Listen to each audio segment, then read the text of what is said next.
But how many of you, this is a very important question, how many of you consider yourself to be honest and at least reasonably intelligent?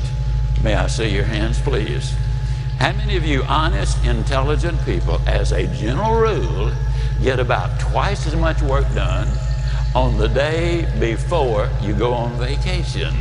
Can I see your hands, please? All right. Second question. How much more did you know on the day before you went on vacation than you knew the day before? Would you agree that it's minuscule, just a very, very little bit? And yet you doubled your performance. Why is that? Well, if we can figure out why and learn how, and then repeat it every day without working any longer or any harder, does it make more sense that we would be more effective on our job, more beneficial to ourselves, to our family, to the company, and to the community? Does that make sense? Answer is yes. I'll help you with the tough ones, okay? There's no question about it. How many of you on the night before, the day before vacation, incidentally, we're on pages 82 and 83 of your workbook, and you might want to take some notes as we go along. How many of you have noticed on the day before vacation that the night before that day, you got your laptop out, or just a sheet of paper, and said, tomorrow I got to do this, and this, and this, and this. That's what we call short-term goal setting. Now, how many of you also on the day before vacation, when you got to work the next day because you had lined out a plan of action, how many of you when you got to work immediately got busy and went to work, okay? How many of you have noticed that as a general rule, people with nothing to do want to do it with you? Can I see your hands? Did you know that according to the research, a little over 1 hour every day is wasted in idle conversation? Much of it gossip, having nothing to do with your performance on the job or helping anybody else perform better.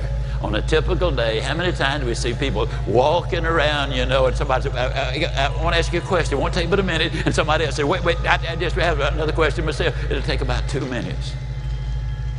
A little over an hour a day is wasted in idle gossip every day. That's 5 hours a week. That's 250 hours a year. That's 6 weeks of life totally gone to waste. As a matter of fact, I just told you a half truth, because when you're talking to those folks, ladies and gentlemen, that means at least 2 people are involved. I have no research to prove this, but I believe that many small companies have gone bankrupt because they did not recognize the value of a minute or 2 minutes or 3 minutes. Roger Staubach, you know, went to Naval Academy, and then he played football for the Cowboys. Roger Staubach told me one day when we were together, he said, Zig, I did something that a lot of people find a little surprising. I made my best grades during football season. He said, you know, my schedule was so tough and the practice was so demanding.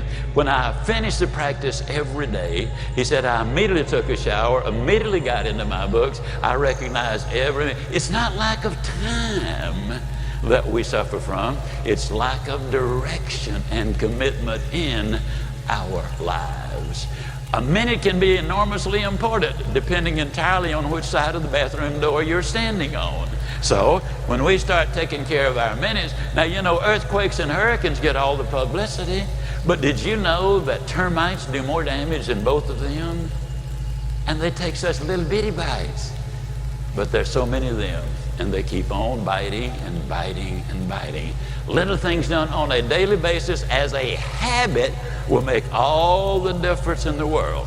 The reason on that day before vacation you get more done is you've got a game plan and you accepted responsibility to following through on it. That's the reason you perform better. And I want you to think about this.